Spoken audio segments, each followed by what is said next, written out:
Yeah, so there has been a norm, a term that I hate, and I wrote in Democracy Docket that the problem with Merrick Garland and is that he brought norms to a Trump fight, and you can't do that.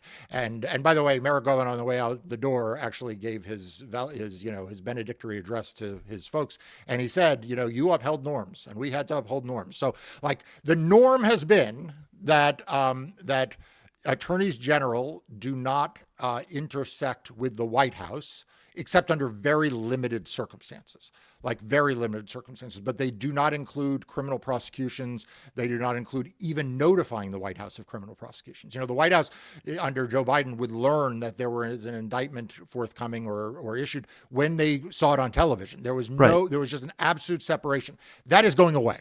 Like that is going away. Donald Trump looks at that and says the people who abided by those White House norms were suckers and losers. Right? That's how he views norms. That Yeah. he thinks that what Joe Biden's White House did and what Merrick Garland did were for suckers and losers.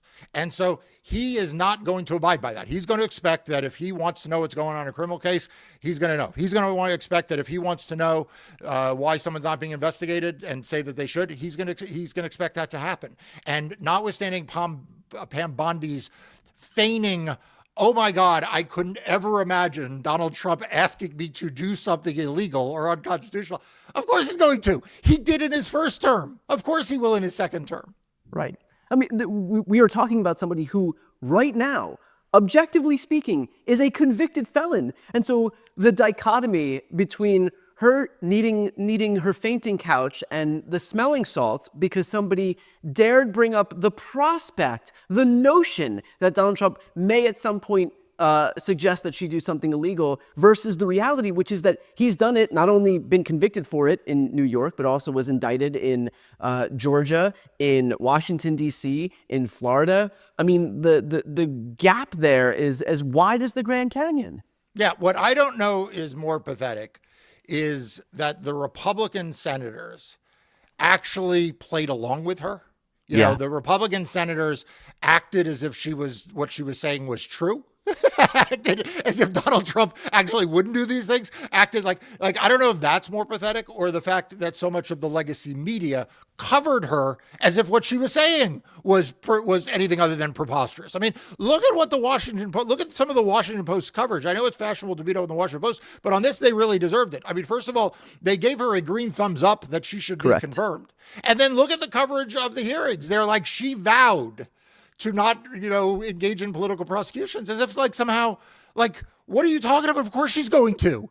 Well, speaking of the way in which the Washington Post and so many other legacy media outlets are dropping the ball in blind deference to Trump as they heap goodwill onto Donald Trump, that really does underscore the importance of outlets like yours, of Democracy Docket, which you founded to focus on everything voting elections. So for anybody watching right now, if you are not yet signed up for Democracy Docket, please make sure to sign up. I'll put the link right here on the screen and also in the post description of this video.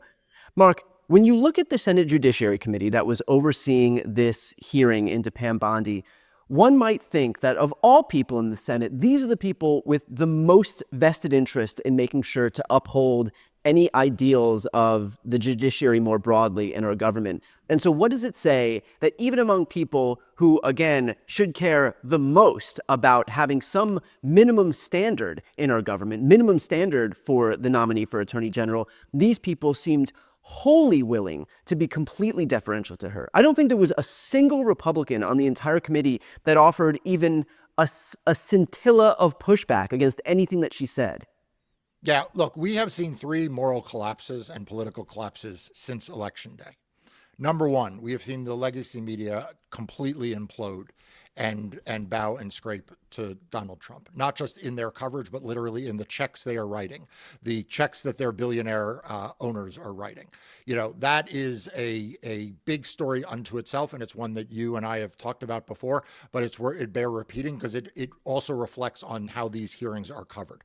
The second is the complete collapse of the Republican Party as a political party. It is now just a personalist party. It is just the party of Donald Trump. It is not not just the Republicans on this committee. I mean, Speaker Johnson has turned his speakership over to Donald Trump. Like Donald Trump, he removed a senior Republican from a key committee in the House of Representatives because that member, that well-respected Republican, had a different position. I think it was on Ukraine. Like, so Speaker Johnson has completely turned over the House. And the Senate, you know, it's not just this committee, it's John Thune and the entire Republican conference. They have turned over their advice and consent role entirely to Donald Trump. They're not trying to do oversight. They're not trying to advise and consent. As you say, they weren't even willing to like feign asking hard questions. Like Right. they weren't even feigning to have any skepticism in this hearing or any of the others.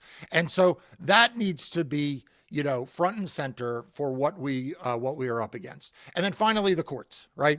We saw the court system fail to hold Donald Trump accountable in the criminal cases. You know, he was practically given, you know, valet parking and a press suit by Judge Merchan at the end, who promised him the sentencing wouldn't take long and he wouldn't get any penalty.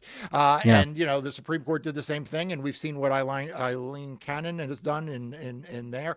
And so, like, we are it. Like, here's the deal, everyone. You know, if you feels like we are alone, it is because we are. You know, it is left to people like Brian, Tyler Cohn, myself, and you all, and others who are not going to bow down, who are going to stand up tall. And we have to do that because if you're looking out in the room looking for other people standing up tall, you're seeing a whole lot of people kneeling.